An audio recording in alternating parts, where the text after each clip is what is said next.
Rockwell B-1 Lancer dan Tupolev Tu-160 adalah dua pesawat pengebom dengan desain sayap variabel sweep yang tentunya milik siapa lagi kalau bukan kakek Joe Biden dan Lord Paman Putin. B-1 Lancer memiliki kecepatan maksimum mencapai 1531 km per jam, sedangkan Tu-160 memiliki kecepatan maksimum mencapai 2220 km per jam. B-1 Lancer memiliki jangkauan jelajah mencapai 12.000 km, sedangkan Tu-160 memiliki jangkauan jelajah mencapai 12.300 sampai 14.500 km.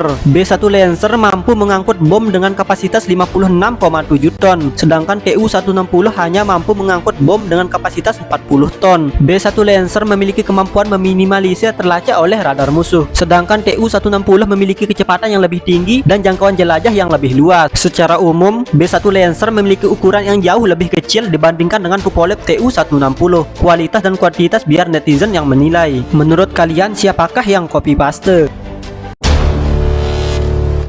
Mikoyan MiG-41 adalah rancangan pesawat pencegat berteknologi siluman yang bertujuan untuk menggantikan pesawat pencegat MiG-31 pada Angkatan Udara Rusia. Menurut analisis pertahanan Rusia, MiG-41 dianggap sebagai proyek pesawat generasi kelima lebih atau bisa dikatakan sebagai pesawat generasi ke-6 yang diperkirakan akan memiliki kecepatan maksimum mencapai Mach 4 sampai 4,3 pada ketinggian terbang mencapai lapisan stratosfer atau kurang lebih 45 km di atas permukaan laut. Kecepatan dan ketinggian terbang tersebut mengalahkan pesawat pengintai Legend AS yaitu SR-71 Blackbird yang hanya mampu melesat dengan kecepatan maksimum mencapai 3.540 km per jam pada ketinggian terbang hanya 24 km. MiG-41 kabarnya juga akan dilengkapi dengan sistem persenjataan rudal hypersonic Kinzhal, rudal pembunuh satelit, dan senjata laser yang akan digunakan untuk mencegat dan membutakan sensor optik rudal jelajah musuh. Sayangnya tidak diketahui secara pasti kapan pesawat ini akan benar-benar masuk pada Angkatan Udara Rusia.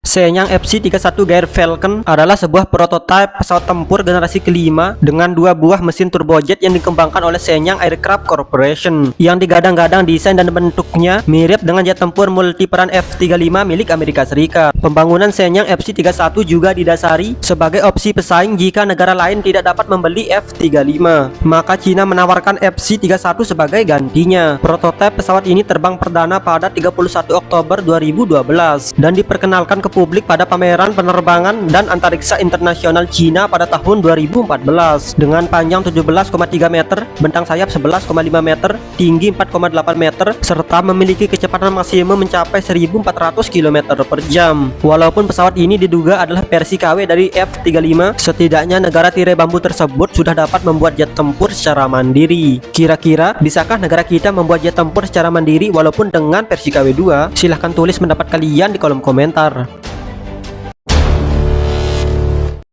Xi'an-Han 6 adalah pesawat pembom strategis bermesin ganda yang digunakan oleh Tentara Pembebasan Rakyat Republik Rakyat Cina. Pada awalnya, pesawat ini adalah buatan Uni Soviet dengan nama awal Tupolev Tu-16 Bagger yang melakukan penerbangan perdana pada 27 April 1952. Pengiriman Tupolev Tu-16 ke Cina dimulai pada tahun 1958. Akan tetapi, perjanjian produksi lisensi dibeli Cina sekitar akhir tahun 1950-an yang menyelesaikan produksi pertama dalam negeri pada tahun 1968 dengan panjang 34,8 meter, bentang sayap 33 meter, serta memiliki kecepatan maksimum mencapai 1.050 km per jam. Xi'an-Han 6 juga dilengkapi dengan berbagai sistem persenjataan seperti meriam Nadelman Richter 23 mm, rudal anti kapal DF-21D, serta mampu mengangkut bom konvensional maupun nuklir dengan kapasitas 9-12 ton. Diketahui kurang lebih 120 unit bomber Xi'an 6 yang masih beroperasi pada Angkatan Udara Republik Rakyat Cina. Tupolev Tu-95 dan Boeing B-29 Super Fortress adalah dua pesawat pengebom berat yang paling memorial pada masa-masa Perang Dunia Kedua dan Perang Dingin. Tu-95 mampu terbang dengan kecepatan maksimum mencapai 925 km per jam, sedangkan B-29 hanya mampu terbang dengan kecepatan maksimum mencapai 587 km per jam. Tu-95 memiliki kapasitas pengangkutan bom seberat 15 ton sampai 27 ton dan juga dilengkapi dengan plafon peluncur rudal, sedangkan B-29 dan memiliki kapasitas angkut bom mencapai 10 ton. Dan beberapa senjata kaliber 20 mm di buritan belakang pesawat. Tu-95 pernah menjatuhkan bom nuklir terbesar yang pernah diciptakan, yaitu sebuah bom termonuklir SAR bomba berkekuatan 50-57 megaton TNT. Sedangkan B-29 pernah menjatuhkan bom nuklir di kota Hiroshima dan Nagasaki. Bom tersebut berhasil membuat sang kaisar Lemon Hirohito menyerah tanpa syarat, menjadikannya sebagai satu-satunya pesawat yang pernah menjatuhkan bom nuklir dalam peperangan.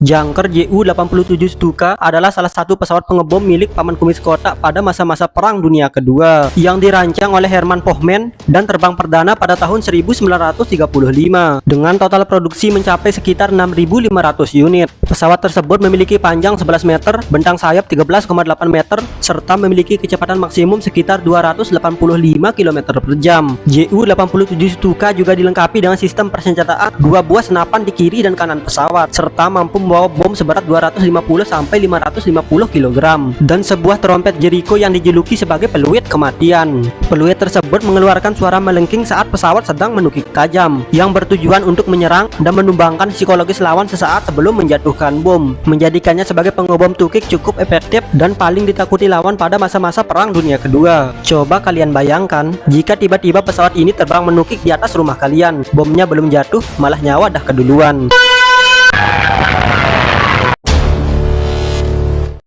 Alasan mengapa Amerika Serikat memiliki begitu banyak armada tempur udara. Negeri yang dijuluki sebagai Paman Sam tersebut memiliki pesawat dan helikopter militer terbanyak di dunia, yaitu kurang lebih sebanyak 13.246 unit atau 25% dari total pesawat dan helikopter militer yang beroperasi di seluruh dunia. Inilah alasan secara singkatnya. Terdapat begitu banyak produsen pesawat dan helikopter di Amerika Serikat. Contohnya pabrikan-pabrikan besar seperti pabrikan Boeing yang memproduksi pesawat kargo militer C-17 Globemaster, Northrop Grumman yang memproduksi bomber siluman B-2 Spirit, Lockheed Martin yang memproduksi jet siluman F-22 Raptor, McDonnell Douglas yang memproduksi F-18 Super Hornet, dan General Dynamics yang memproduksi jet tempur paling populer di dunia yaitu F-16. Selanjutnya yaitu karena anggaran militer Amerika Serikat yang sangat besar, yaitu sekitar 768 miliar US dollar. Tentunya anggaran tersebut sebagai penunjang utama pengadaan armada tempur udara Amerika Serikat. Jika kalian punya opini dan pendapat lain, mari adu jotos kalian di kolom komentar.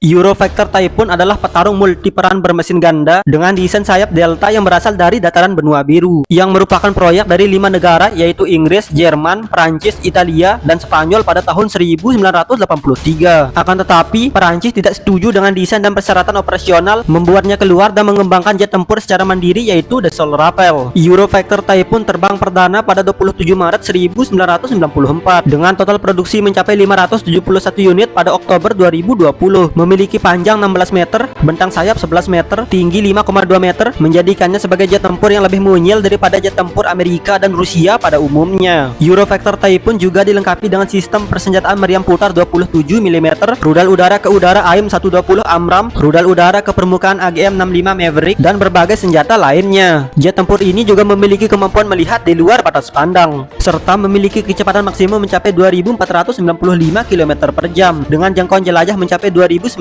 km.